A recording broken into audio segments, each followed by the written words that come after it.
Parker and Evans have developed a framework which describes 4 strands of ethical reasoning. The first main strand is the adversarial advocate. Lawyers who are of this proponent see themselves as advocates in adversarial legal processes with the duty to advocate for their clients as zealously as permitted by the confines of law. This approach sees the suppression of one's own individual moral opinions and proposes that lawyers should do all for the client that they would do for themselves if they had the lawyer's knowledge. A valid criticism of this approach, however, is that it can lead to a culture of seeking loopholes and indulging in aggressive behaviour and may provide an excuse for otherwise immoral or amoral behaviour. Contrastingly, the responsible lawyer approach focuses on the lawyer's role as an officer of the court and a guardian of the legal system.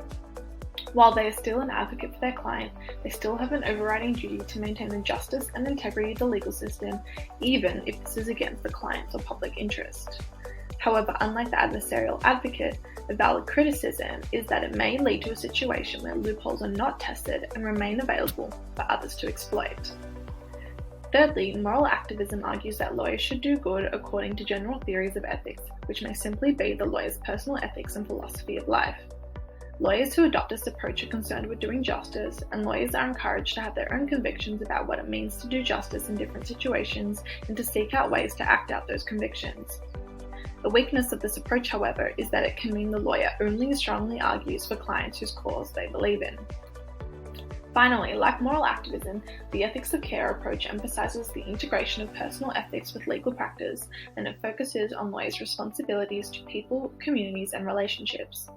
This approach serves the best interests of clients holistically by incorporating moral, emotional, and relational dimensions of a problem into the legal solution. This is done by preserving and restoring relationships and acknowledging the importance of sensitivity and emotional response in ethical action. However, this approach may downplay the importance of activism and adversarialism to achieve larger-scale legal and political change. Reflecting on my personal ethical preferences, I resonate most with the ethics of care approach.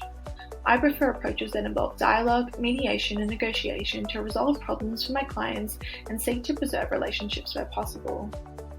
This approach also dedicates more time towards discussing ways that legal issues are likely to impact on other aspects of clients' lives and relationships. I would not want to do legal work that I could not explain and feel comfortable with explaining to my friends, family, or my community, and I think that this approach also favors more creative, cost-effective, and win-win resolutions. While the scoring and reflection exercise doesn't always provide a clear-cut ethical preference, it is a useful tool to understand what considerations are paramount to lawyers when acting for their clients. This allows us to evaluate our own behaviour and practice and encourage self-understanding of the relative strength of different preferences for future decision-making. Thank you. Created using Powtoon.